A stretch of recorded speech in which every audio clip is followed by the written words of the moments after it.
బక్క చిక్కని కుక్క ఉండేది. ప్రతిరోజు ఆ కుక్కకి ఏనుగుకి ఇచ్చే తీపిటి అన్నం వాసన వచ్చేది. అయితే ఒకరోజు అక్కడికి వెళ్ళిపోవాలని అనుకుంది కుక్క. అయితే అక్కడికి వెళ్ళి ఏనుగుని తీపిటి అన్నం తినడం చూసింది. కొద్దిసేపు అయ్యాక అది కూడా తినడం మొదలుపెట్టింది. ఏనుగు నోట్ల నుంచి పడిపోయిన మెతుకుల్ని తినడం మొదలుపెట్టింది కుక్క. ప్రతిరోజు ఆ షెడ్కి రావడం మొదలుపెట్టింది కుక్క.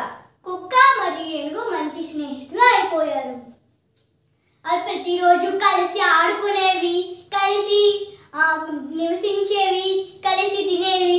అయితే ఒకరోజు ఒక రైతు అనేవాడు మావటి వాడి దగ్గరికి వచ్చి ఇది ఎంతగా అమ్ముతావు అని అడిగాడు.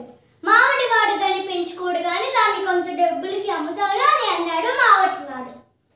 అయితే ఎప్పుడైతే ఆ ఏనుగు కుక్క కనిపించకపోవడం చూసిందో ఏడవడం మొదలు పెట్టేసి ఏమీ తినకుండా ఉంది.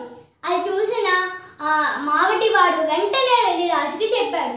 రాజు ఒక పెద్ద మంత్రిని పెట్టాడు ఏమైందో చూడమని. మంత్రి ఏం తేల్చాడంటే ఈ ఏనుగు జబ్బు పడలేదు కానీ బాధగా ఉంది అని. మంత్రి అప్పుడు మావటి వాడిని అడిగాడు దీనికి ఎవరైనా స్నేహితులు ఉన్నారా అని. మావటి వాడు అవును సార్ దీనికి స్నేహితులు ఉన్నారు, కుక్క స్నేహితుడు ఉండేది కానీ ఒక రైతు పట్టుకెళ్ళిపోయాడు అని అన్నాడు మావటి వాడు. అయితే మంత్రి వెళ్ళి రాజుకి చెప్పాడు. రాజు మరి కుక్కని ఎలా వెతకడం అని అన్నాడు. అయితే మహారాజా నా దగ్గర ఒక సలహా ఉంది, ఊరందరికీ ఇలా చెప్పించండి. ఎవరైతే ఆ కుక్కని తీసుకువెళ్ళారో వాళ్ళు వెంటనే ఇచ్చేయాలి లేదా వాళ్ళకి శిక్ష పడుతుంది అని. ఎప్పుడైతే రైతు ఇది విన్నాడో వెంటనే ఆ కుక్కని ఇచ్చేసి భయపడుతూ వెళ్ళిపోయాడు.